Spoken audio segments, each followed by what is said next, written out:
नमस्कार दोस्तों, स्वागत है आपका हमारे YouTube चैनल उद्देश्य क्लासेस में।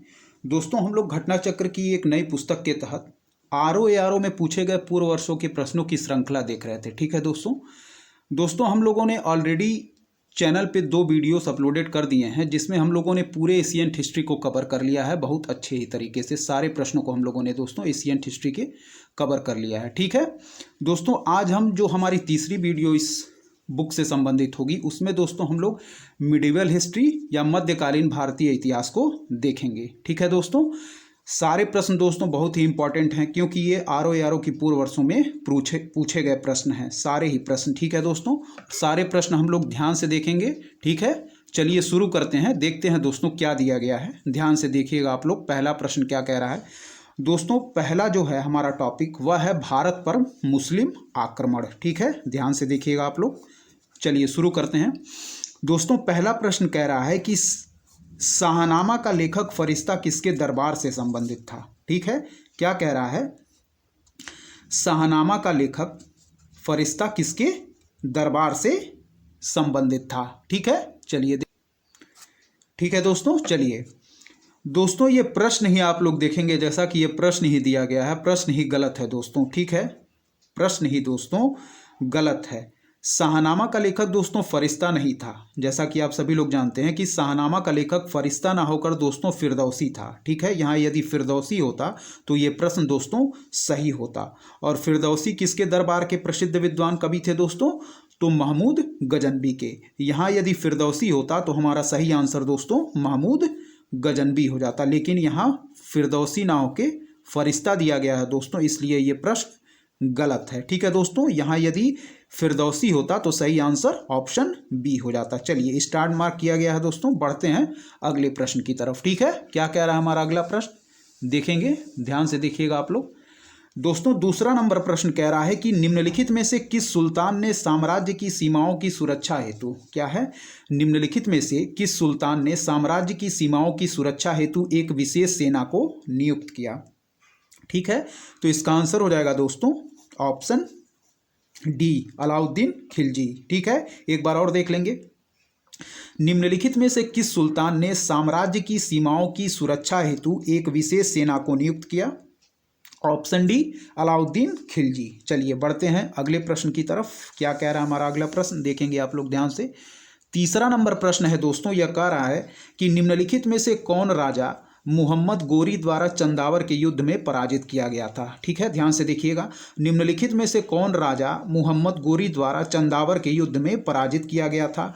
तो यह इसका सही आंसर हो जाएगा दोस्तों ऑप्शन बी, यानी कि जयचंद जो दोस्तों राजा था वह राजा मुहम्मद गौरी द्वारा चंदावर के युद्ध में पराजित किया गया था। सही आंसर ऑप्शन बी, जयचंद हो जाएगा। ठीक है दोस्तों, और चंदावर का युद्ध दोस्तों कब लड़ा गया था? 1194 में। ठीक है, चलिए बढ़ते हैं अगले प्रश्न की तरफ।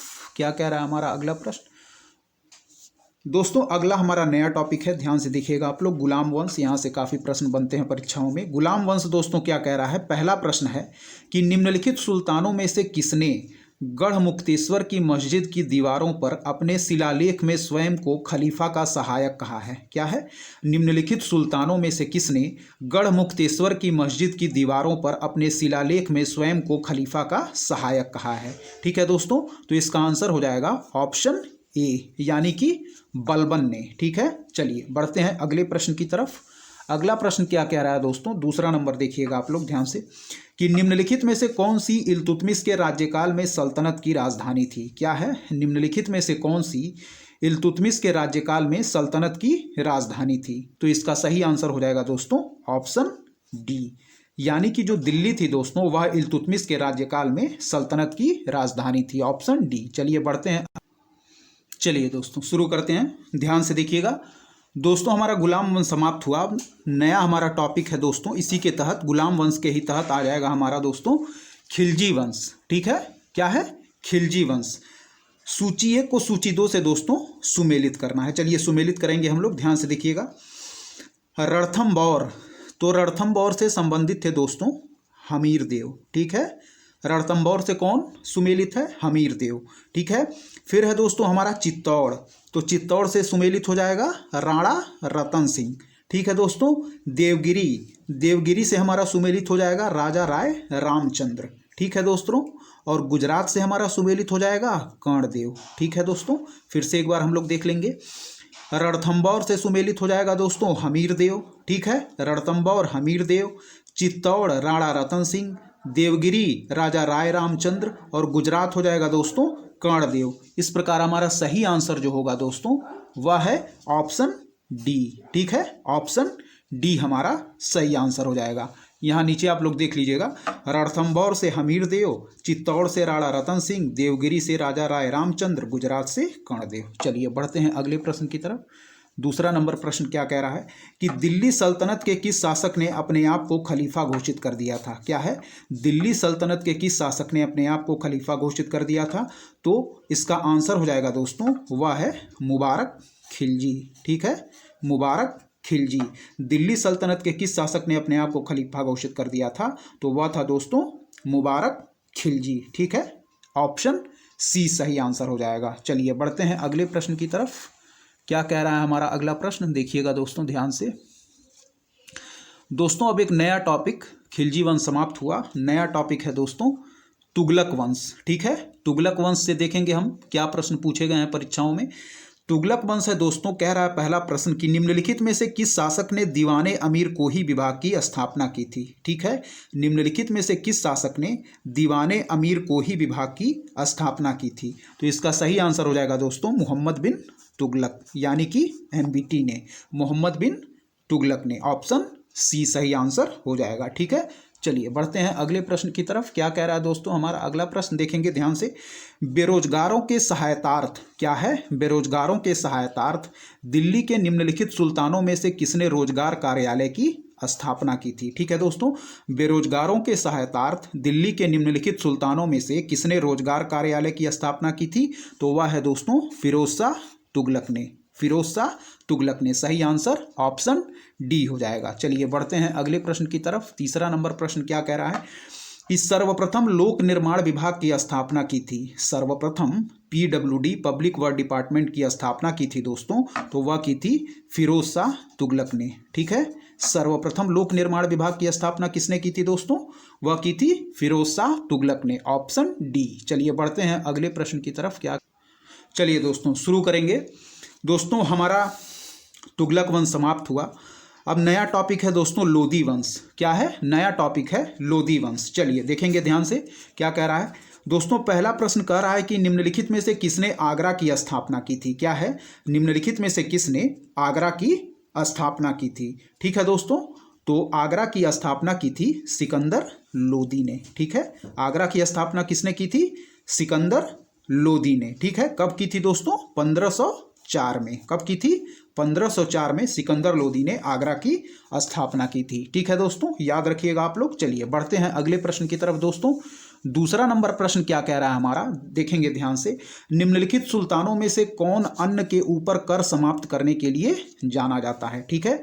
निम्नलिखित सुल्तानों में से कौन अन्न के ऊपर कर समाप्त करने के लिए जाना जाता है। तो इसका भी आंसर दोस्तों हो जाएगा सिकंदर लोदी। सिकंदर लोदी दोस्तों वह सुल्तान था जिसने अन्न के ऊपर कर समाप्त कर दिया था, ठीक है। ऑप्शन डी इसका सही आंसर हो जाएगा। चलिए ध्यान रखिएगा आप लोग। चलिए बढ़ते हैं अगले प्रश्न की तरफ। अगला प्रश्न क्या कह रहा है दोस्तों अगला नया टॉपिक हमारा स्टार्ट हो जाएगा विजयनगर साम्राज्य, ठीक है, विजयनगर साम्राज्य। ध्यान से देखिएगा पहला प्रश्न क्या कह रहा है दोस्तों, कह रहा है कि कृष्णदेव राय के दरबार में अष्टदिग्गज कौन थे। क्या है, कृष्णदेव राय के दरबार में अष्टदिग्गज कौन थे, ठीक है। तो अष्टदिग्गज कौन थे दोस्तों, यह थे 8 तेलुगु कवि थे। क्या है, 8 तेलुगु कवि जो थे दोस्तों वह कृष्णदेव राय के दरबार में अष्टदिग्गज थे। सही आंसर ऑप्शन बी, ठीक है। चलिए बढ़ते हैं अगले प्रश्न। चलिए दोस्तों ध्यान से देखिएगा दूसरा प्रश्न क्या कह रहा है दोस्तों। दूसरा प्रश्न कह रहा है कि प्रसिद्ध विजयनगर शासक कृष्णदेव राय के अधीन किस साहित्य का स्वर्ण युग था। क्या है, प्रसिद्ध विजयनगर शासक कृष्णदेव राय के अधीन किस साहित्य का स्वर्ण युग था, ठीक है दोस्तों। तो इसका सही आंसर हो जाएगा तेलुगु, ऑप्शन डी, ठीक है। प्रसिद्ध विजयनगर शासक कृष्णदेव राय के अधीन किस साहित्य का स्वर्ण युग था, तो वह है दोस्तों तेलुगु साहित्य का, ठीक है। चलिए बढ़ते हैं अगले प्रश्न की तरफ। दोस्तों कह रहा है कि अब्दुल रज्जाक विजयनगर आया था। क्या है, अब्दुल रज्जाक विजयनगर आया था, तो यह आया था दोस्तों देवराय द्वितीय के राज्यकाल में, देवराय सेकंड के राज्यकाल में। अब्दुल रज्जाक विजयनगर आया था दोस्तों देवराय सेकंड के कार्यकाल में। ऑप्शन बी इसका सही आंसर हो जाएगा। चलिए दोस्तों अब हम पढ़ेंगे दिल्ली सल्तनत की दोस्तों कला एवं स्थापत्य। ठीक है, चलिए देखेंगे पहला प्रश्न क्या कह रहा है। निम्नलिखित में से किसने कुतुब मीनार के निर्माण में योगदान नहीं दिया। क्या कह रहा है कि निम्नलिखित में से किसने कुतुब मीनार के निर्माण में योगदान नहीं दिया। तो वह नहीं दिया था दोस्तों, इसका आंसर हो जाएगा अलाउद्दीन खिलजी ने। ठीक है, अलाउद्दीन खिलजी ने, ऑप्शन सी। ठीक है, चलिए बढ़ते हैं अगले प्रश्न की तरफ। क्या कह रहा है दोस्तों हमारा अगला प्रश्न, दूसरा नंबर प्रश्न है, देखिएगा आप लोग। दोस्तों कह रहा है स्मारक और उनके निर्माता को सुमेल कीजिए। ठीक है, चलिए देखेंगे दोस्तों। अटाला देवी मस्जिद, क्या कह रहा है, अटाला देवी मस्जिद। तो अटाला देवी मस्जिद का निर्माण करवाया था दोस्तों इब्राहिम शाह सरकी ने। अटाला देव मस्जिद का निर्माण करवाया था इब्राहिम शाह सरकी ने। ठीक है, फिर कह रहा है छोटा सोना मस्जिद। तो छोटा सोना मस्जिद का निर्माण करवाया था दोस्तों वली मोहम्मद ने। ठीक है, छोटा सोना मस्जिद का निर्माण किसने करवाया था, वली मोहम्मद ने। फिर कह रहा है दोस्तों कदम रसूल। ठीक है, कदम रसूल का निर्माण किसने करवाया था दोस्तों, नुसरत शाह ने। ठीक है, फिर कह रहा है अदीना मस्जिद पांडुआ। अदीना मस्जिद पांडुआ का जो निर्माता था वह था दोस्तों सिकंदर शाह। ठीक है, तो इस प्रकार हमारा सही आंसर जो होगा अभी हम देख लेते हैं, फिर देखेंगे। अटाला देवी मस्जिद का निर्माण करवाया था दोस्तों इब्राहिम शाह सरकी ने। छोटा सोना मस्जिद का निर्माण करवाया था वली मोहम्मद ने। ठीक है, छोटा सोना मस्जिद का निर्माण करवाया था वली मोहम्मद ने। कदम रसूल का निर्माण करवाया था नुसरत शाह ने। और अदीना मस्जिद पांडुआ का रचना करवाया था सिकंदर शाह ने। ठीक है दोस्तों, तो हमारा सही ऑप्शन हम देख लेंगे क्या होगा। सही ऑप्शन हो जाएगा दोस्तों ऑप्शन बी। ठीक है, चलिए बढ़ेंगे अगले प्रश्न की तरफ। क्या कह रहा है देखेंगे। चलिए दोस्तों, ठीक है, अगला टॉपिक हमारा स्टार्ट हो गया दोस्तों दिल्ली सल्तनत साहित्य, यानी कि दिल्ली सल्तनत लिटरेचर। ठीक है दोस्तों, चलिए देखेंगे। पहला प्रश्न कह रहा है दोस्तों कि अमीर खुसरो का जन्म हुआ था। क्या है, अमीर खुसरो का जन्म हुआ था। तो इसका सही आंसर हो जाएगा दोस्तों एटा में। ठीक है, अमीर खुसरो का जन्म हुआ था एटा में। ठीक है दोस्तों, चलिए बढ़ेंगे अगले प्रश्न की तरफ। क्या कह रहा है हमारा अगला प्रश्न, ध्यान से देखिएगा। अगला प्रश्न है दोस्तों सुमेल कीजिए। क्या है, पुस्तक और लेखक। ठीक है, पुस्तक और लेखक। चलिए देखेंगे क्या कह रहा है। सी नंबर जो हमारा है, चलिए देखेंगे दूसरा नंबर प्रश्न क्या कह रहा है। रास पंचाध्यायी। ठीक है, रास पंचाध्यायी के लेखक कौन है। तो रास पंचाध्यायी के लेखक हैं दोस्तों नंददास। ठीक है, रास पंचाध्यायी के लेखक हैं नंददास। चैतन्य भागवत के लेखक हैं वृंदावन दास। ठीक है, चैतन्य भागवत के लेखक हैं वृंदावन दास। चैतन्य मंगल के लेखक हैं दोस्तों जयनंदा। क्या है, चैतन्य मंगल के लेखक हैं जयनंदा। और भक्ति रत्नाकर के लेखक हैं नरहरि चक्रवर्ती। ठीक है, तो हमारा सही आंसर हो जाएगा दोस्तों वह है ऑप्शन सी। ठीक है, चलिए देखते हैं। यहां हम सही सुमेल एक बार देख लेंगे दोस्तों, ध्यान से आप लोग देखिएगा। सही सुमेल क्या कह रहा है। सही सुमेल कह रहा है दोस्तों रास पंचाध्यायी के लेखक हैं नंददास। रास पंचाध्यायी के लेखक हैं नंददास। चैतन्य भागवत के लेखक हैं वृंदावन दास। चैतन्य भागवत के, चैतन्य मंगल के जयनंदा हैं।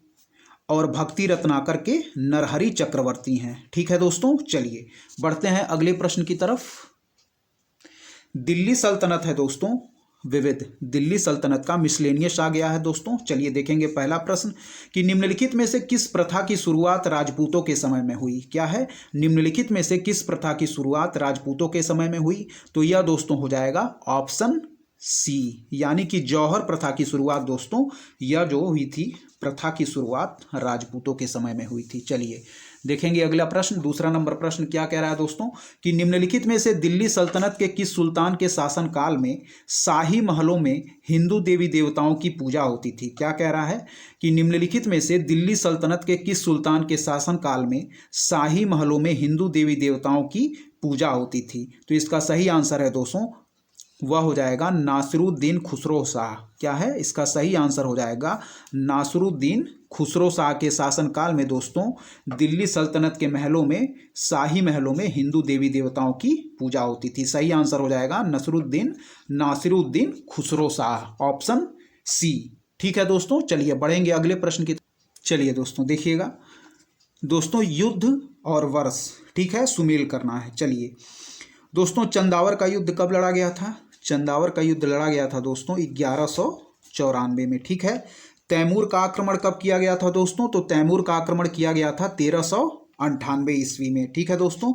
तालीकोटा का युद्ध कब लड़ा गया था? 1565 में। और घाघरा का युद्ध कब लड़ा गया था दोस्तों? 1529 में। ठीक है। फिर देखिएगा एक बार, चंदावर का युद्ध लड़ा गया था दोस्तों 1194 में, तैमूर का आक्रमण था 1398 में, तालीकोटा का युद्ध 1565 में, घाघरा का युद्ध 1529 में। ठीक है। चलिए सही ऑप्शन देखेंगे। सही ऑप्शन हो जाएगा दोस्तों ऑप्शन डी। ठीक है। चलिए बढ़ते हैं अगले प्रश्न की तरफ। चौथा नंबर प्रश्न क्या कह रहा है दोस्तों? निम्नलिखित में से कौन सा युग्म सही सुमेलित नहीं है? ठीक है। निम्नलिखित में से कौन सा युग्म सही सुमेलित नहीं है? ठीक है। तो इसका जो सही आंसर हो जाएगा दोस्तों वह है अब्दुर रज्जाक तुर्की। अब्दुर रज्जाक तुर्की। ठीक है दोस्तों। तो अब्दुर रज्जाक जो तुर्की है यह सही सुमेलित नहीं है। देखेंगे सही सुमेलित जो है उसको देख लेंगे। इब्न बतूता जो था दोस्तों वह मोरक्को से सही सुमेलित है। मार्को पोलो इटली सही सुमेलित है। नूनीज पुर्तगाल यह भी सही सुमेलित है। इब्न बतूता मोरक्को यह सही सुमेलित है। मार्को पोलो इटली यह भी सही सुमेलित है। नूनीज पुर्तगाल यह सही सुमेलित है। अब्दुर रज्जाक जो दोस्तों था वह तुर्की से ना संबंधित होकर फारस से संबंधित था। ठीक है दोस्तों। चलिए बढ़ेंगे अगले प्रश्न की तरफ। अगला प्रश्न हमारा क्या कह रहा है दोस्तों? चलिए देखेंगे दोस्तों। चलिए दोस्तों देखेंगे। दोस्तों कह रहा है कि निम्नलिखित घटनाओं पर विचार कीजिए तथा इन्हें काल क्रमानुसार व्यवस्थित कीजिए। ठीक है। चलिए देखेंगे हम लोग। तो इसका सही आंसर दिया गया है दोस्तों 4, 3, 2 और 1। 4, 3, 2 और 1। इसका मतलब हो जाएगा दोस्तों सबसे पहले तराइन का द्वितीय युद्ध हुआ। ठीक है। फिर जलालुद्दीन खिलजी की हत्या हुई। फिर अफगानपुर षड्यंत्र हुआ। फिर लास्ट में हुआ दोस्तों मोहम्मद तुगलक द्वारा राजधानी का स्थानांतरण। ठीक है दोस्तों। पहले तराइन का द्वितीय युद्ध हुआ दोस्तों, फिर हुआ जलालुद्दीन खिलजी की हत्या, फिर हुआ दोस्तों अफगानपुर षड्यंत्र, फिर हुआ दोस्तों मोहम्मद तुगलक द्वारा राजधानी स्थानांतरण। ठीक है दोस्तों। चलिए बढ़ते हैं दोस्तों अगले प्रश्न की तरफ। क्या कह रहा है हमारा अगला प्रश्न? चलिए बढ़ेंगे दोस्तों। उत्तर भारत एवं दक्कन के प्रांतीय राजवंश। उत्तर भारत एवं दक्कन के प्रांतीय राजवंश कह रहा है कि जौनपुर नगर निम्नांकित की स्मृति में स्थापित किया गया। क्या है? जौनपुर नगर निम्नांकित की स्मृति में स्थापित किया गया। तो किसकी स्मृति में स्थापित किया गया दोस्तों? मोहम्मद बिन तुगलक की स्मृति में। ऑप्शन बी सही आंसर हो जाएगा। चलिए बढ़ेंगे अगले प्रश्न की तरफ।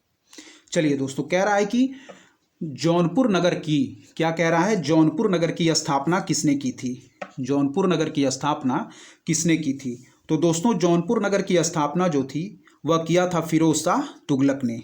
जौनपुर नगर की स्थापना किसने की थी? फिरोज शाह तुगलक ने जौनपुर नगर की स्थापना की थी। ठीक है दोस्तों। किसने की थी? फिरोज शाह तुगलक ने। चलिए बढ़ते हैं अगले प्रश्न की तरफ। तीसरा नंबर प्रश्न है दोस्तों कि निम्न में से किस शासक ने सर्वप्रथम जजिया कर समाप्त किया था? क्या है? निम्नलिखित में से किस शासक ने सर्वप्रथम जजिया कर समाप्त किया था? तो इसका आंसर हो जाएगा दोस्तों जैनुल आबेदीन। किसने? जैनुल आबेदीन ने सर्वप्रथम जजिया कर समाप्त किया था। ऑप्शन ए इसका सही आंसर हो जाएगा। चलिए बढ़ते हैं अगले प्रश्न की तरफ। चौथा नंबर प्रश्न है दोस्तों कि द्वार समुद्र किस राजवंश की राजधानी थी? ठीक है। द्वार समुद्र किस राजवंश की राजधानी थी? तो इसका सही आंसर हो जाएगा दोस्तों होयसल राजवंश की राजधानी द्वार समुद्र थी। ठीक है दोस्तों। चलिए बढ़ते हैं अगले प्रश्न की तरफ। अगला प्रश्न हमारा क्या कह रहा है दोस्तों? ध्यान से देखिएगा। कह रहा है कि भक्ति और सूफी आंदोलन, नया टॉपिक स्टार्ट होता है दोस्तों।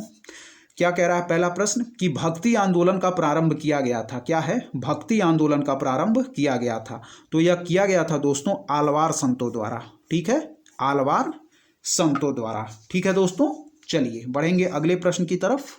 अगला प्रश्न हमारा क्या कह रहा है? देखेंगे ध्यान से। दूसरा नंबर प्रश्न कह रहा है दोस्तों, शुद्ध अद्वैतवाद का प्रतिपादन किया था। क्या है? शुद्ध अद्वैतवाद का प्रतिपादन किया था। तो किसने प्रतिपादन किया था दोस्तों? वल्लभाचार्य ने।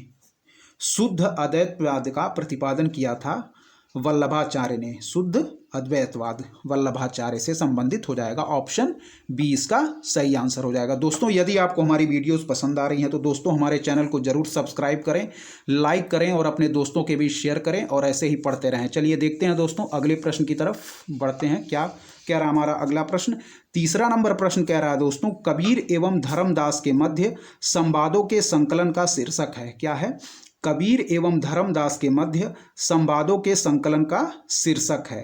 तो इसका सही आंसर हो जाएगा दोस्तों कि कबीर एवं धर्मदास के मध्य संवादों का संकलन का शीर्षक है अमरमूल। क्या है? अमरमूल। ठीक है दोस्तों, ऑप्शन बी सही आंसर इसका हो जाएगा। चलिए बढ़ते हैं अगले प्रश्न। चलिए दोस्तों चौथा नंबर प्रश्न देखेंगे कि निम्नलिखित में से कौन, क्या कह रहा है दोस्तों, निम्नलिखित में से कौन इस्लाम से प्रभावित था? निम्नलिखित में से कौन इस्लाम से प्रभावित था? तो इसका सही आंसर हो जाएगा दोस्तों ऑप्शन सी, यानी कि नामदेव जो थे वह दोस्तों इस्लाम से प्रभावित थे। नामदेव इस्लाम से प्रभावित थे। चलिए बढ़ते हैं अगले प्रश्न की तरफ। पांचवा नंबर प्रश्न क्या कह रहा है कि रामचरितमानस नामक ग्रंथ के रचयिता थे। क्या है? रामचरितमानस नामक ग्रंथ के रचयिता थे दोस्तों तुलसीदास। ठीक है, ऑप्शन ए तुलसीदास। ठीक है, चलिए बढ़ते हैं अगले प्रश्न की तरफ। छठा नंबर प्रश्न क्या कह रहा है कि निम्नलिखित सूफीवाद के सिलसिलों में कौन संगीत के विरुद्ध था? क्या है? निम्नलिखित सूफीवाद के सिलसिलों में कौन संगीत के विरुद्ध था? तो यह है दोस्तों नक्शबंदिया सिलसिला। कौन? नक्शबंदिया सिलसिला जो था दोस्तों वह संगीत के विरुद्ध था। सूफीवाद के सिलसिलों में कौन संगीत के विरुद्ध था? तो वह था नक्शबंदिया सूफी सिलसिला। ठीक है, चलिए देखते हैं अगले प्रश्न की तरफ। वो दोस्तों बढ़ते हैं अगले प्रश्न की तरफ। सातवां नंबर प्रश्न क्या कह रहा है हमारा, ध्यान से देखिएगा आप लोग। निम्नलिखित सूफियों में से किसने कृष्ण को औलिया के रूप में माना? क्या है? निम्नलिखित सूफियों में से किसने कृष्ण को औलिया के रूप में माना है? तो यह हो जाएगा दोस्तों शाह मोहम्मद गौस ने। क्या है? शाह मोहम्मद गौस ने दोस्तों कृष्ण को औलिया के रूप में माना है। शाह मोहम्मद गौस ने, ऑप्शन ए। चलिए बढ़ते हैं अगले प्रश्न की तरफ। आठवां नंबर प्रश्न कह रहा है दोस्तों, ख्वाजा मोइनुद्दीन चिश्ती शिष्य थे। क्या है? ख्वाजा मोइनुद्दीन चिश्ती शिष्य थे दोस्तों। तो शिष्य थे ख्वाजा उस्मान हारूनी के। क्या है? ख्वाजा मोइनुद्दीन चिश्ती शिष्य थे ख्वाजा उस्मान हारूनी के। ठीक है, ख्वाजा उस्मान हारूनी के। ठीक है दोस्तों, चलिए बढ़ेंगे अगले प्रश्न की तरफ दोस्तों। क्या कह चलिए दोस्तों 9वें नंबर प्रश्न की तरफ बढ़ेंगे दोस्तों। क्या कह रहा है 9वां नंबर प्रश्न कि निम्नलिखित में से किस चिश्ती संत को चिराग ए दिल्ली कहा जाता है? क्या है?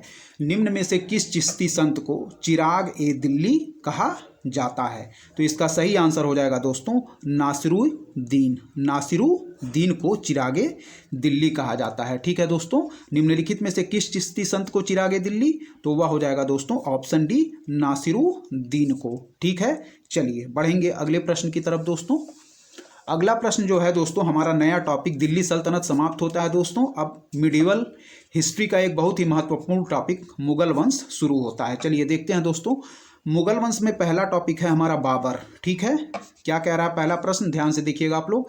अफगानिस्तान पर आधिपत्य के समय बाबर को किसने भारत पर आक्रमण करने के लिए निमंत्रण दिया था? क्या है?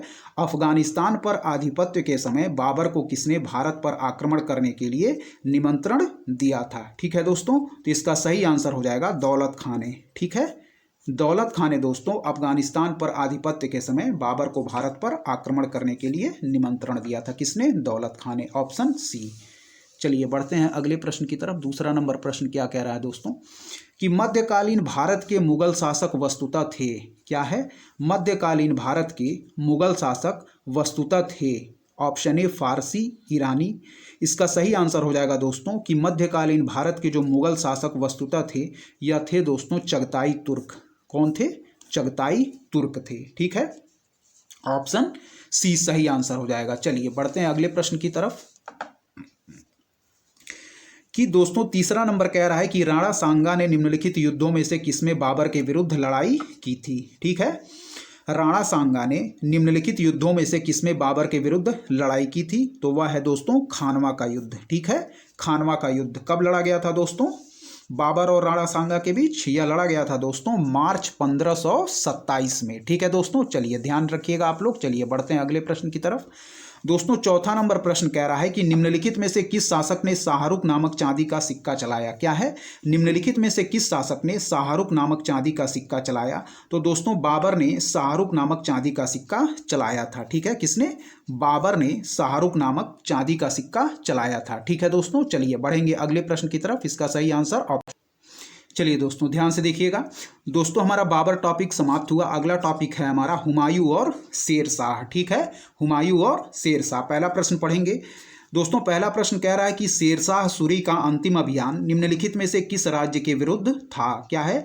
शेरशाह सूरी का अंतिम अभियान निम्नलिखित में से किस राज्य के विरुद्ध था? तो इसका सही आंसर हो जाएगा दोस्तों ऑप्शन ए, यानी कि कालिंजर राज्य के विरुद्ध। ठीक है, चलिए सही आंसर ऑप्शन ए। चलिए बढ़ते हैं अगले प्रश्न की तरफ।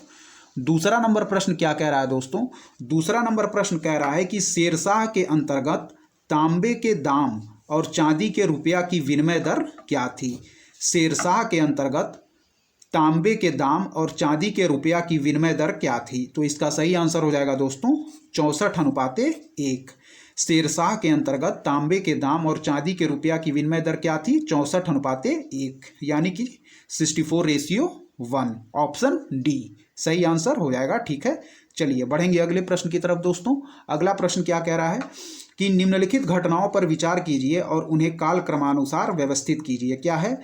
दौराह का युद्ध है दोस्तों, कन्नौज का युद्ध है, सामूगढ़ का युद्ध है, फिर है चौसा का युद्ध। तो दौराह का युद्ध जो हुआ था दोस्तों वह हुआ था हमारा 1532 में। ठीक है दोस्तों, कन्नौज का युद्ध कब हुआ था? कन्नौज का युद्ध हुआ था दोस्तों 1540 में। ठीक है, सामूगढ़ का युद्ध कब हुआ था दोस्तों? सामूगढ़ का युद्ध हुआ था 1658 में। ठीक है, और जो चौसा का युद्ध हुआ था दोस्तों, चौसा का युद्ध हुआ था 1539 में। ठीक है, चलिए अब हम लोग क्रम के हिसाब से इसको सुमेल करेंगे। तो क्रम हो जाएगा दोस्तों, सबसे पहले हो जाएगा हमारा दौराह का युद्ध। ठीक, 1 नंबर पहले हो जाएगा दोस्तों दौराह का युद्ध। फिर हो जाएगा दोस्तों हमारा चौसा का युद्ध यानी कि 4। फिर हो जाएगा दोस्तों हमारा कन्नौज का युद्ध यानी कि 2। फिर हो जाएगा दोस्तों हमारा लास्ट में सामूगढ़ का युद्ध यानी कि नंबर 3। लास्ट में 1, 4, 2 और 3 इसका आंसर हो जाएगा दोस्तों। चलिए ऑप्शंस देखते हैं क्या दिया गया है। ठीक है, चलिए दोस्तों ठीक है, तो इसका सही आंसर हो जाएगा, हम लोगों ने पहले ही देख लिया है, 1, 4, 2 और 3। ठीक है दोस्तों, 1, 4, 2 और 3। चलिए यहाँ ब्रैकेट में एक बार आप लोग देख लीजिएगा, हम लोग देख लेते हैं।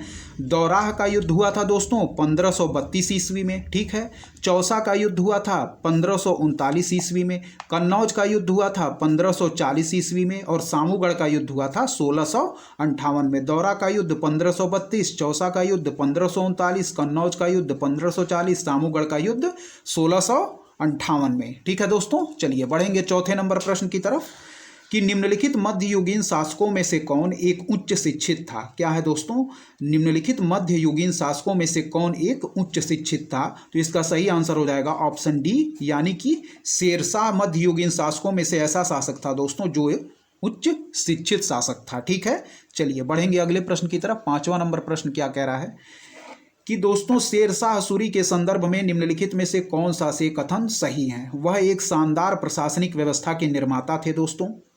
ठीक है, दूसरा कह रहा है कि हालांकि एक शासक के रूप में उनके गुण युद्ध के मैदान पर उनकी जीत से अधिक उल्लेखनीय नहीं थे। क्या कह रहा है, हालांकि एक शासक के रूप में उनके गुण युद्ध के मैदान पर उनकी जीत से अधिक उल्लेखनीय नहीं थे। ठीक है, तो इसका जो सही आंसर हो जाएगा दोस्तों वह केवल ऑप्शन ए है। ठीक है, जो सही आंसर हो जाएगा ऑप्शन ए, केवल एक। दूसरा पॉइंट जो है यह गलत दिया गया है। पहला पॉइंट वह एक शानदार प्रशासनिक व्यवस्था के निर्माता थे, यह सही हो जाएगा। सही आंसर होगा हमारा ऑप्शन ए, केवल एक। चलिए बढ़ेंगे अगले प्रश्न की तरफ। चलिए दोस्तों 6वां नंबर प्रश्न देखिएगा आप लोग ध्यान से। क्या कह रहा है कि दिल्ली के पुराने किले के भीतर, क्या कह रहा है, दिल्ली के पुराने किले के भीतर बनी मस्जिद किला-ए कुन्हा का निर्माण किसने किया था। ठीक है, दिल्ली के पुराने किले के भीतर बनी मस्जिद किला-ए कुहना का निर्माण, किला ए कुहना का निर्माण किसने किया था? तो दोस्तों इसका सही आंसर हो जाएगा ऑप्शन बी, शेरशाह। यानी कि दिल्ली के पुराने किले के भीतर बनी मस्जिद किला ए कुहना का निर्माण दोस्तों किसने किया था? शेरशाह ने। सही आंसर ऑप्शन बी। चलिए बढ़ेंगे अगले प्रश्न की तरफ। क्या कह रहा है हमारा, चलिए देखेंगे ध्यान से दोस्तों। अब नया टॉपिक है अकबर, ठीक है। शेरशाह और हुमायूं हम लोगों ने कवर कर लिया। अकबर देखेंगे कि दोस्तों कह रहा है अकबर का शासन जाना जाता है, अकबर का शासन जाना जाता है क्षेत्रों को जीतने के लिए, अपनी प्रशासनिक व्यवस्था के लिए, ठीक है, न्यायिक प्रशासन के लिए, उसकी धार्मिक कट्टरता के लिए, ठीक है दोस्तों। तो इसका सही आंसर हो जाएगा दोस्तों वह है ऑप्शन बी। यानी कि अकबर का शासन दोस्तों जाना जाता है क्षेत्रों को जीतने के लिए, अपनी प्रशासनिक व्यवस्था के लिए और न्यायिक प्रशासन के लिए। जो 3 पॉइंट शुरू के हैं यह सही हैं, चौथा पॉइंट गलत दिया गया है, ठीक है दोस्तों। सही आंसर ऑप्शन बी। चलिए बढ़ेंगे अगले प्रश्न की तरफ दोस्तों। क्या कह रहा है कि हल्दी घाटी के युद्ध में महाराणा प्रताप के अलावा राजपूत सेना का सेनापति कौन था? हल्दी घाटी के युद्ध में महाराणा प्रताप के अलावा राजपूत सेना का सेनापति कौन था? तो इसका सही आंसर हो जाएगा दोस्तों हकीम सूर, ठीक है। हल्दी घाटी के युद्ध में महाराणा प्रताप के अलावा राजपूत सेना का सेनापति कौन था? हकीम सूर, ऑप्शन बी। चलिए बढ़ेंगे अगले प्रश्न की तरफ कि हल्दी घाटी के युद्ध में महाराणा प्रताप की राजपूत सेना का सेनापति कौन था? क्या है?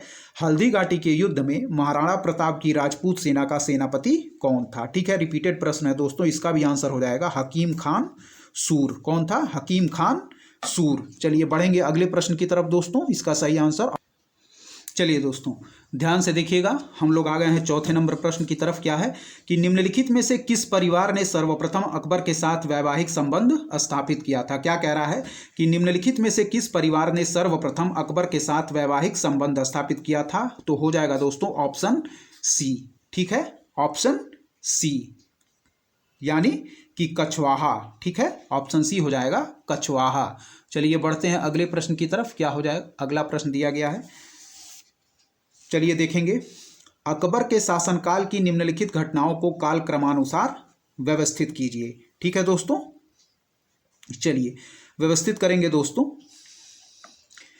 जजिया की समाप्ति, जजिया की समाप्ति इसने की थी दोस्तों 1564 ईस्वी में, ठीक है। इबादत खाने का निर्माण, इबादत खाने का निर्माण इसने करवाया था दोस्तों 1575 ईस्वी में।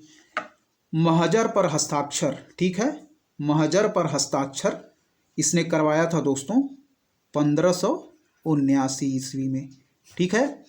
दीने इलाही की स्थापना इसने की थी दोस्तों 1582 ईस्वी में।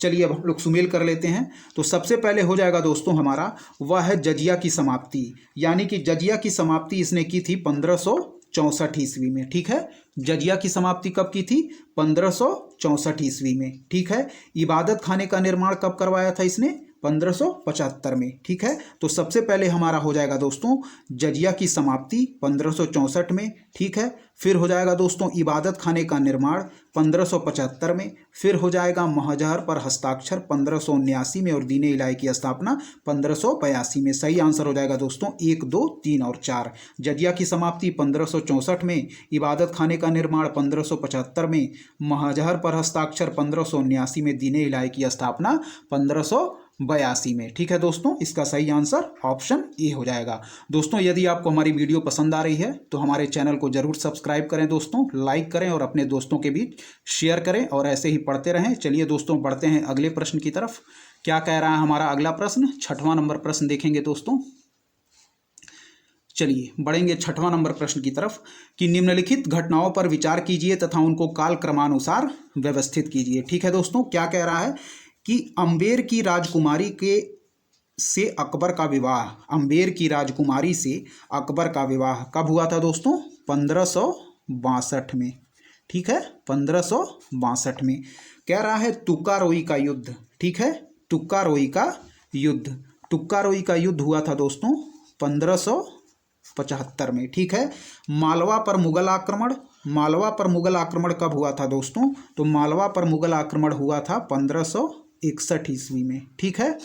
फिर कह रहा है कि उड़ीसा पर कररानी की विजय, क्या कह रहा है? उड़ीसा पर कररानी की विजय, तो यह हुआ था दोस्तों 1568 ईस्वी में, ठीक है। चलिए अब हम लोग इसको काल क्रमानुसार व्यवस्थित करते हैं तो दोस्तों पहले हो जाएगा अंबेर की राजकुमारी से अकबर का विवाह। ठीक है, अंबेर की राजकुमारी से अकबर का विवाह यानी कि फर्स्ट। फिर हो जाएगा दोस्तों मालवा पर मुगल आक्रमण। क्या हो जाएगा? मालवा पर मुगल आक्रमण यानी कि तीसरा नंबर हो जाएगा। फिर हो जाएगा दोस्तों उड़ीसा पर कररानी की विजय। उड़ीसा पर कररानी की विजय चौथा नंबर। फिर हो जाएगा हमारा लास्ट तुकारोई का युद्ध यानी कि 1, 3, 4 और 2। 1, 3, 4 और 2। ठीक है दोस्तों, पहले हो जाएगा दोस्तों हमारा, देखते हैं फिर एक बार देखेंगे। चलिए देखते हैं क्या दिया गया है। चलिए दोस्तों एक बार और देख लेंगे। दोस्तों पहले हो जाएगा मालवा पर मुगल आक्रमण। ठीक है, मालवा पर मुगल आक्रमण पहले हो जाएगा दोस्तों 3। ठीक है, मालवा पर मुगल आक्रमण। फिर हो जाएगा अंबेर की राजकुमारी से अकबर का विवाह 1 नंबर। फिर हो जाएगा उड़ीसा पर कररानी की विजय, यह हो जाएगा दोस्तों 4। फिर हो जाएगा दोस्तों तुकोरोई का युद्ध। ठीक है, तो हो जाएगा ऑप्शन 3, 1, 4 और 2। ठीक है दोस्तों, क्या हो जाएगा? पहले मालवा पर मुगल आक्रमण पहले नंबर। ठीक है दोस्तों, फिर थर्ड पहले हो जाएगा मालवा पर मुगल आक्रमण। फिर हो जाएगा दोस्तों अंबेर की राजकुमारी से अकबर का विवाह। फिर हो जाएगा उड़ीसा पर कररानी की विजय। फिर हो जाएगा तुकारोई का युद्ध यानी कि 3, 1, 4 और 2। चलिए बढ़ते हैं अगले प्रश्न की तरफ। क्या कह रहा है हमारा अगला प्रश्न? अगला प्रश्न कह रहा है दोस्तों जहांगीर। एक जहांगीर नया टॉपिक है दोस्तों, ध्यान से देखिएगा आप लोग। कह रहा है कि एक डच पर्यटक जिसने जहांगीर के शासनकाल का मूल्यवान विवरण दिया है। क्या है? एक डच पर्यटक जिसने जहांगीर के शासनकाल का मूल्यवान विवरण दिया है वह था ऑप्शन ए फ्रांसिस्को पेलसर्ट। ठीक है, फ्रांसिस्को पेलसर्ट ऑप्शन ए। एक डच पर्यटक जिसने जहांगीर के शासनकाल का मूल्यवान विवरण दिया है वह था दोस्तों फ्रांसिस्को पेलसर्ट ऑप्शन ए। चलिए बढ़ेंगे। चलिए दोस्तों दूसरा नंबर प्रश्न क्या कह रहा है कि निम्नलिखित में से किसका मकबरा भारत से बाहर स्थित है? क्या है?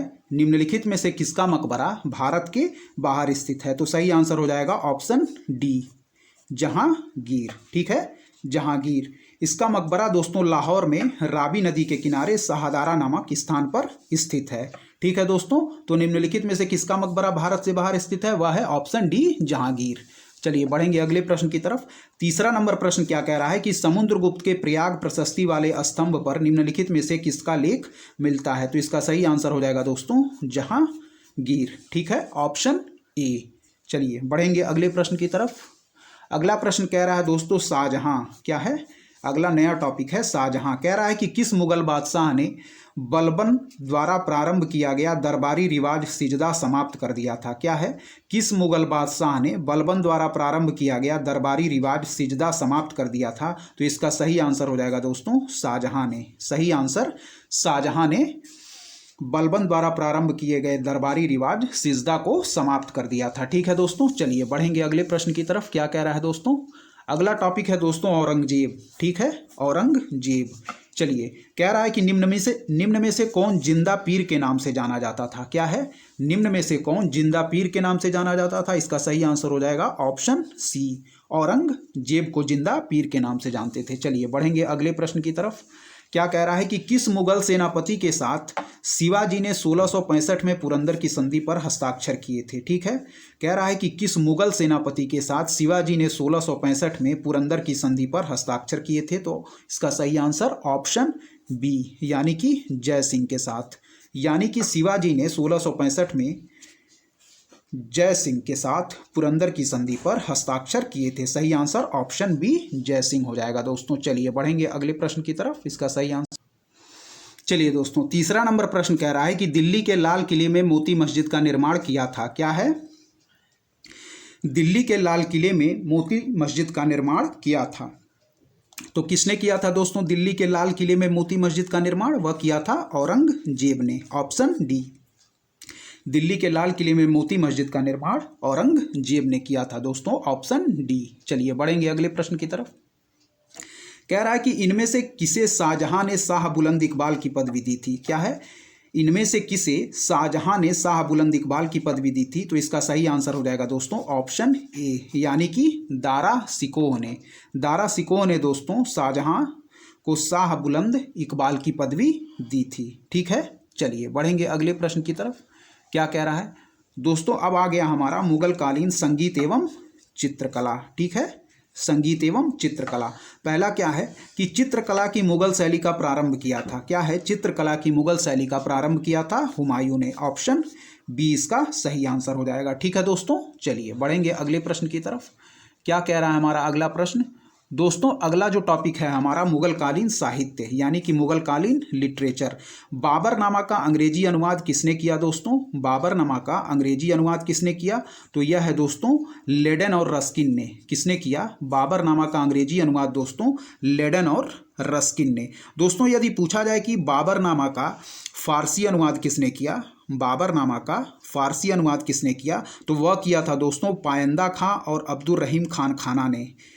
बाबरनामा का फारसी अनुवाद किसने किया? पायंदा खां और अब्दुल रहीम खान खाना ने। और अंग्रेजी अनुवाद लेडेन और रस्किन ने। चलिए बढ़ेंगे अगले प्रश्न की तरफ। इसका सही आंसर ऑप्शन ए हो जाएगा। चलिए देखेंगे।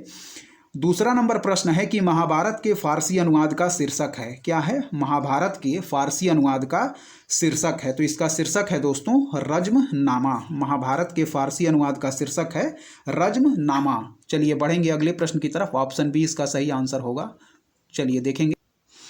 चलिए दोस्तों कह रहा है कि निम्नलिखित में से किसने महाभारत का फारसी में अनुवाद किया था? क्या है? निम्नलिखित में से किसने महाभारत का फारसी में अनुवाद किया था? ठीक है, तो इसका सही आंसर हो जाएगा दोस्तों अब्दुल कादिर बदायूनी ने। क्या है सही आंसर? अब्दुल कादिर बदायूनी ने इसका महाभारत का फारसी में अनुवाद किया था। Option A. कौन? अब्दुल कादिर बदायूनी। चलिए बढ़ेंगे अगले प्रश्न की तरफ। रज्मनामा किस हिंदू ग्रंथ का फारसी अनुवाद है दोस्तों? रज्मनामा किस हिंदू ग्रंथ का फारसी अनुवाद है? तो इसका सही आंसर हो जाएगा ऑप्शन सी, यानी कि महाभारत जो है, रज्मनामा जो है वह महाभारत हिंदू ग्रंथ का फारसी अनुवाद है। ठीक है, चलें बढ़ेंगे अगले प्रश्न की तरफ। दोस्तों अगला प्रश्न कह रहा है कि मुगल काल मिसलेनियस यानी कि विविध स्टार्ट हो चुका है। ठीक है, चलिए देखेंगे। कह रहा है मुगल मनसबदारी व्यवस्था के बारे में निम्न कथनों पर विचार कीजिए एवं नीचे दिए गए कूट से सही उत्तर चुनिए। पहला पॉइंट है, कह रहा है जात एवं सवार पद प्रदान किए जाते थे। क्या है? जात एवं सवार पद प्रदान किए जाते थे। दूसरा, मनसबदार आनुवांशिक अधिकारी होते थे। ठीक है। तीसरा, मनसबदारों के 3 वर्ग थे। चौथा कह रहा है कि दीवान कार्यालय द्वारा इनको वेतन दिया जाता था। ठीक है दोस्तों, चलिए देखेंगे इसमें सही पॉइंट कौन कौन से हैं। इसमें केवल सही जो है दोस्तों वह है एक, यानी कि जात एवं सवार पद प्रदान किए जाते थे, यह सही है। और दोस्तों मनसबदारों के 3 वर्ग थे, ये भी सही है। दूसरा और चौथा पॉइंट दोस्तों यह गलत दिया गया है। ठीक है, यानी कि जात एवं सवार पद प्रदान किए जाते थे, यह सही है, और मनसबदारों के 3 वर्ग थे, यह सही है। तो हमारा सही आंसर हो जाएगा दोस्तों ऑप्शन डी, केवल 1 एवं 3। ठीक है, चलिए बढ़ेंगे अगले प्रश्न की तरफ। क्या कह रहा है अगला प्रश्न? चलिए दूसरा प्रश्न है, सूची 1 को सूची 2 से सुमेल कीजिए। ठीक है, चलिए सुमेल करते हैं दोस्तों। बादशाह और दीवान। ठीक है, बादशाह और दीवान। अकबर के दीवान कौन थे दोस्तों? तो अकबर के दीवान थे मुजफ्फर खां। ठीक है, अकबर के दीवान कौन थे? मुजफ्फर खां थे। ठीक है। जहांगीर के दीवान कौन थे? गियास बेग एतमा दौला। गियास बेग एतमा उद्दौला। ठीक है। शाहजहां के कौन थे दोस्तों? शाहजहां के थे सादुल्ला खां। शाहजहां के थे सादुल्ला खां। और औरंगजेब के अशद खां। ठीक है, औरंगजेब के अशद खां। सही आंसर हो जाएगा दोस्तों हमारा ऑप्शन डी। सही आंसर ऑप्शन डी। चलिए एक बार फिर देखेंगे। अकबर है दोस्तों, अकबर क्या है? दीवान। अकबर के दीवान थे दोस्तों मुजफ्फर खां। अकबर के दीवान थे मुजफ्फर खां। ठीक है। जहांगीर के थे दोस्तों गियास बेग एतमा उद्दौला। ठीक है। शाहजहां के थे सादुल्ला खां और औरंगजेब के अशद खां। ठीक है, चलिए बढ़ेंगे अगले प्रश्न की तरफ। चलिए दोस्तों तीसरा नंबर प्रश्न देखेंगे कि निम्नलिखित घटनाओं पर विचार कीजिए तथा उन्हें कालक्रमानुसार व्यवस्थित कीजिए। ठीक है दोस्तों, तो कन्नौज का युद्ध कब हुआ था दोस्तों? कन्नौज का युद्ध हुआ था 1540 में। चौसा का युद्ध हुआ था दोस्तों 1539 में। तालीकोटा का युद्ध 1565 में। खानवा का युद्ध यह हुआ था दोस्तों, खानवा का युद्ध आपका 1527 में। ठीक है, तो सबसे पहले हो जाएगा दोस्तों हमारा वह हो जाएगा 4। ठीक है, सबसे पहले हो जाएगा 4, फिर हो जाएगा हमारा दोस्तों 2। ठीक है, फिर हो जाएगा दोस्तों हमारा 1, फिर हो जाएगा हमारा दोस्तों 3rd, यानी कि हमारा सही आंसर हो जाएगा दोस्तों 4, 2, 1 और 3। सही आंसर 4, 2, 1 और 3। कन्नौज का युद्ध 1540 में, चौसा का युद्ध 1539 में, तालीकोटा का युद्ध 1565 में और खानवा का युद्ध 1527 में। सही आंसर दोस्तों 4, 2, 1 और 3। चलिए बढ़ेंगे अगले प्रश्न की तरफ। क्या कह रहा है कि दारा सिकोह को किस स्थान पर दफनाया गया था? क्या है? दारा सिकोह को किस स्थान पर दफनाया गया था? इसका सही आंसर हो जाएगा दोस्तों ऑप्शन ए, दिल्ली। ठीक है दोस्तों, चलिए बढ़ेंगे अगले प्रश्न की तरफ। क्या कह रहा है हमारा अगला प्रश्न दोस्तों कि निम्नलिखित मुस्लिम शासकों का सही कालानुक्रम नीचे दिए गए कूट से चुनिए। ठीक है दोस्तों, चलिए। तो जहांगीर का शासनकाल था दोस्तों, वह था 1605 से 1627 तक। ठीक है। फिर है दोस्तों हमारा मोहम्मद शाह का शासनकाल था, यह था दोस्तों 1719 से 1748 तक। ठीक है दोस्तों, मोहम्मद शाह का कार्यकाल। फिर हमारा अहमद शाह था दोस्तों, अहमद शाह यह है दोस्तों 1761। ठीक है दोस्तों। फिर हो जाएगा हमारा जो बहादुर शाह द्वितीय जफर का कार्यकाल था, यह था दोस्तों 1837 से 1857 तक। ठीक है, चलिए हम लोग देखेंगे। तो सबसे पहले हो जाएगा दोस्तों हमारा वह है यानी कि जहांगीर। सबसे पहले हो जाएगा 1605 से 1627 दोस्तों, जहांगीर हमारा हो जाएगा। फिर हो जाएगा दोस्तों हमारा मोहम्मद शाह यानी कि 1719 से 1748। फिर हो जाएगा अहमद शाह अब्दाली। फिर हो जाएगा बहादुर शाह द्वितीय, यानी कि सही आंसर हो जाएगा 3, 2, 1 और 4। सबसे पहले जहांगीर, फिर मोहम्मद शाह, फिर हो जाएगा अहमद शाह अब्दाली, फिर हो जाएगा बहादुर शाह द्वितीय। सही आंसर हो जाएगा दोस्तों 3, 2, 1 और। चलिए दोस्तों बढ़ेंगे। अगला प्रश्न क्या कह रहा है? 6वां नंबर प्रश्न कि निम्नलिखित युद्धों पर विचार कीजिए तथा उन्हें उनके काल क्रमानुसार व्यवस्थित कीजिए। कन्नौज का युद्ध कब हुआ दोस्तों? यह हुआ हमारा 1540 में। ठीक है।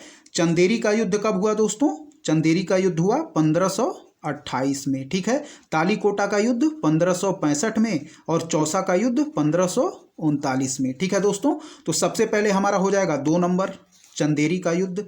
फिर हो जाएगा दोस्तों हमारा चौसा का युद्ध 4 नंबर। फिर हो जाएगा दोस्तों हमारा कन्नौज का युद्ध 1 नंबर। फिर हो जाएगा दोस्तों तालीकोटा का युद्ध 3 नंबर, यानी कि 2, 4, 1 और 3। ठीक है, 2, 4, 1 और 3। सबसे पहले हो जाएगा दोस्तों चंदेरी का युद्ध 1528 में। फिर हो जाएगा चौसा का युद्ध 1539 में। फिर हो जाएगा कन्नौज का युद्ध 1540 में। फिर हो जाएगा तालीकोटा का युद्ध 1565 में। सही आंसर हो जाएगा 2, 4, 1 और 3। ठीक है दोस्तों, चलिए बढ़ेंगे अगले प्रश्न की तरफ। चलिए दोस्तों, निम्नलिखित को काल क्रमानुसार व्यवस्थित करें एवं सही उत्तर नीचे दिए गए कूट की सहायता से ढूंढें दोस्तों। ठीक है, चलिए। सबसे पहले हो जाएगा दोस्तों पद्मिनी, यानी कि 3 नंबर। फिर हो जाएगा दोस्तों हमारा दुर्गावती, यानी कि 2 नंबर। ठीक है। फिर हो जाएगा दोस्तों हमारा ताराबाई, यानी कि 4 नंबर। फिर हो जाएगा दोस्तों हमारा अहिल्याबाई, यानी कि 3, 2, 4 और 1। सबसे पहले हो जाएगा पद्मिनी दोस्तों। फिर हो जाएगा हमारा दुर्गावती। फिर हो जाएगा ताराबाई। फिर हो जाएगा अहिल्याबाई, यानी कि ऑप्शन बी 3, 2, 4 और 1। पद्मिनी, फिर हो जाएगा दोस्तों दुर्गावती, फिर हो जाएगा ताराबाई और लास्ट में होगा अहिल्याबाई। ऑप्शन बी 3, 2, 4 और 1। ठीक है, चलिए बढ़ेंगे अगले प्रश्न की तरफ। क्या कह रहा है हमारा अगला प्रश्न? अगला प्रश्न है दोस्तों कि सूची 1 को सूची 2 से सुमेलित कीजिए। ठीक है, चलिए देखेंगे दोस्तों। हॉकिंस का जो कार्यकाल था दोस्तों, हॉकिंस का कार्यकाल है 1608 से 1611। ठीक है, हॉकिंस का जो कार्यकाल है वह है 1608 से 1611। टॉमस रो जो है दोस्तों, यह है 1615 से 1619। मनुची जो है यह है दोस्तों, मनुची 1653 से 1708।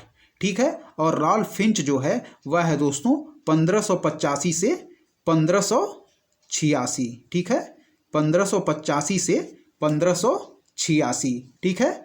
हॉकिंस ए का हमारा 2 हो जाएगा, बी का 1 हो जाएगा और हमारा सी का दोस्तों 4 हो जाएगा, डी का 3 हो जाएगा। ठीक है, 2, 1, 4 और 3। ठीक है, हॉकिंस 1608 से 1611, टॉमस रो 1615 से 1619, मनुची 1653 से 1708, राल्फ फिंच 1585 से 1586। ठीक है दोस्तों यदि आपको हमारी वीडियोस पसंद आ रही हों तो हमारे चैनल को जरूर सब्सक्राइब करें दोस्तों, लाइक करें और अपने दोस्तों के बीच शेयर करें और ऐसे ही पढ़ते रहें दोस्तों। चलिए बढ़ते हैं अगले प्रश्न की तरफ।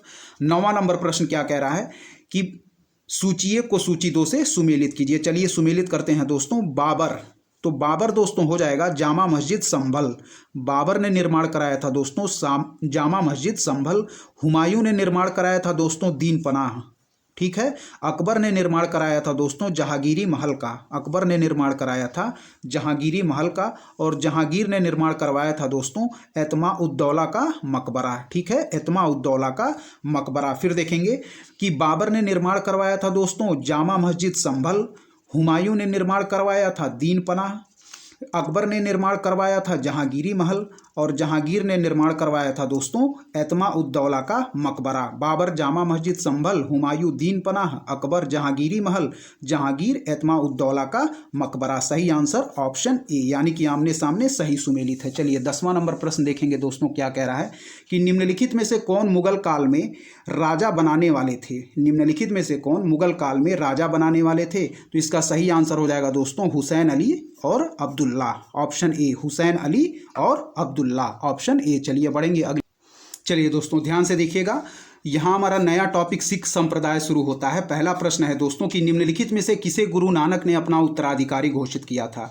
निम्नलिखित में से किसे गुरु नानक ने अपना उत्तराधिकारी घोषित किया था। तो सही आंसर हो जाएगा दोस्तों ऑप्शन बी लहना, जिसे हम लोग गुरु अंगद के नाम से भी जानते हैं दोस्तों। ऑप्शन बी लहना हो जाएगा। चलिए बढ़ेंगे अगले प्रश्न की तरफ कि किस सिख गुरु को अकबर ने 500 बीघा जमीन दी थी। क्या है, किस सिख गुरु को अकबर ने 500 बीघा जमीन दी थी। तो इसका आंसर हो जाएगा दोस्तों चौथे गुरु, सिखों के चौथे गुरु रामदास को। सिखों के चौथे गुरु रामदास को अकबर ने 500 बीघा जमीन दी थी। चलिए देखेंगे अगले प्रश्न की तरफ। अगला प्रश्न क्या कह रहा है दोस्तों। तीसरा नंबर प्रश्न है कि निम्न में से किस स्थान पर एक प्रसिद्ध सिख गुरुद्वारा अवस्थित है। तो इसका सही आंसर हो जाएगा दोस्तों हेमकुंड। ठीक है, निम्नलिखित में से किस स्थान पर एक प्रसिद्ध सिख गुरुद्वारा अवस्थित है। तो इसका सही आंसर हो जाएगा दोस्तों ऑप्शन बी हेमकुंड। ठीक है, जो कि हेमकुंड दोस्तों चमोली उत्तराखंड नामक स्थान पर एक प्रसिद्ध गुरुद्वारा स्थित है। ठीक है दोस्तों, चलिए बढ़ेंगे चौथे नंबर प्रश्न की तरफ कि निम्नलिखित में से किन सिख गुरुओं को तत्कालीन शासकों द्वारा मृत्युदंड दिया गया था। क्या है, निम्नलिखित में से किन सिख गुरुओं को तत्कालीन शासकों द्वारा मृत्युदंड दिया गया था। और पहला पॉइंट है गुरु अंगद, दूसरा है गुरु अर्जुन देव, तीसरा है गुरु हरगोविंद, चौथा है गुरु तेग बहादुर। तो इसका सही आंसर हो जाएगा दोस्तों गुरु अर्जुन देव और गुरु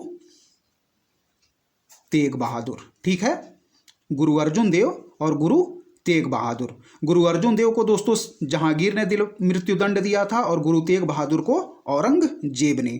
ठीक है, चलिए तो इसका सही आंसर हो जाएगा ऑप्शन ए यानी कि 2 और 4, गुरु अर्जुन देव को और गुरु तेग बहादुर को। ठीक है, चलिए बढ़ेंगे अगले प्रश्न की तरफ।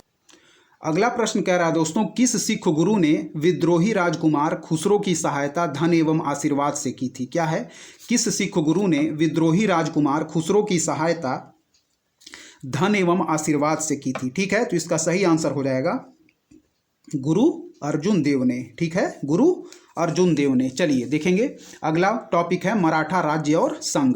क्या कह रहा है कि निम्नलिखित में से कौन सी मुद्रा छत्रपति शिवाजी के राज्य में प्रचलित रजत मुद्रा नहीं थी। ठीक है, निम्नलिखित में से कौन सी मुद्रा छत्रपति शिवाजी के राज्य में प्रचलित रजत मुद्रा नहीं थी। तो रुपया, लारी और टका दोस्तों यह रजत मुद्रा थी, लेकिन रुका जो थी वह रजत मुद्रा नहीं थी, वह तांबे की मुद्रा थी, रुका। इसका सही आंसर हो जाएगा ऑप्शन डी। चलिए बढ़ेंगे अगले प्रश्न की तरफ दोस्तों। अगला प्रश्न क्या कह रहा है कि छत्रपति शिवाजी से संबंधित निम्नलिखित घटनाओं को काल क्रमानुसार व्यवस्थित कीजिए तथा नीचे दिए गए कूट से सही उत्तर का चयन कीजिए। ठीक है दोस्तों, तो चाकन किले पर विजय हुआ था दोस्तों 1648 में।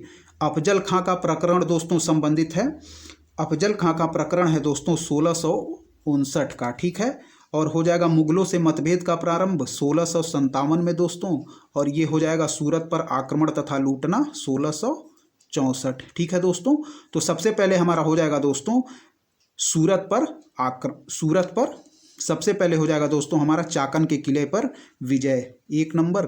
फिर हो जाएगा दोस्तों हमारा मुगलों से मतभेद का प्रारंभ, ये हो जाएगा दोस्तों 3 नंबर। फिर हो जाएगा अफजल खां का प्रकरण 2 नंबर। फिर हो जाएगा दोस्तों सूरत पर आक्रमण, यानी कि 1, 3, 2 और 4, 1, 3, 2 और 4। ठीक है, चाकन के किले पर विजय 1648 में, अफजल खां का प्रकरण 1659, मुगलों से मतभेद का प्रारंभ 1657 और सूरत पर आक्रमण तथा लूटना 1664। सबसे पहले हो जाएगा दोस्तों चाकन के किले पर विजय 1 नंबर। फिर हो जाएगा दोस्तों मुगलों से मतभेद का प्रारंभ 1657 3 नंबर। फिर हो जाएगा अफजल खां का प्रकरण 2 नंबर। फिर हो जाएगा दोस्तों 4 नंबर सूरत पर आक्रमण तथा लूटना, यानी कि ऑप्शन ए इसका सही आंसर हो जाएगा दोस्तों। चलिए बढ़ते हैं अगले प्रश्न की तरफ।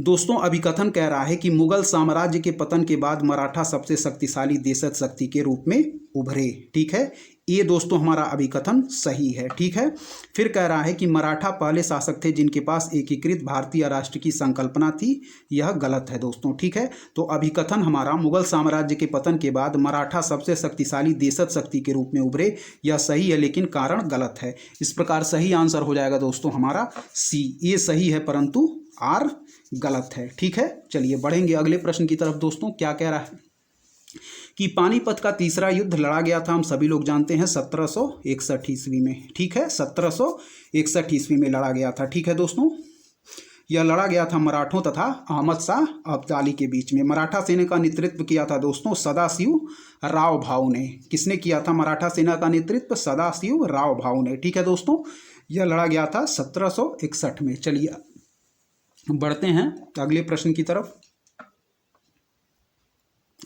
चलिए दोस्तों 5वां नंबर प्रश्न कह रहा है कि औरंगजेब की मृत्यु के समय मराठा नेतृत्व किसके हाथों में था? क्या है? औरंगजेब की मृत्यु के समय मराठा नेतृत्व किसके हाथ में था? तो इसका सही आंसर हो जाएगा दोस्तों ऑप्शन डी ताराबाई। ठीक है, औरंगजेब की मृत्यु के समय मराठा नेतृत्व दोस्तों ताराबाई के हाथों में था। ठीक है दोस्तों, तो इस प्रकार इस पुस्तक में दोस्तों हम लोगों ने पूरी मध्यकालीन भारत इतिहास को कवर कर लिया है। ठीक है दोस्तों, अब जो अगली वीडियो होगी दोस्तों उसमें हम लोग पूरी कोशिश करेंगे दोस्तों कि हम लोग मॉडर्न हिस्ट्री को कवर करें। ठीक है दोस्तों, तो इसी के साथ ये वीडियो यहीं पे समाप्त होती है दोस्तों। यदि आपको ये वीडियो पसंद आ रही है तो हमारे चैनल को ज़रूर सब्सक्राइब करें दोस्तों, लाइक करें और अपने दोस्तों के बीच शेयर करें और इसी तरह पढ़ते रहें। धन्यवाद, जय हिंद दोस्तों।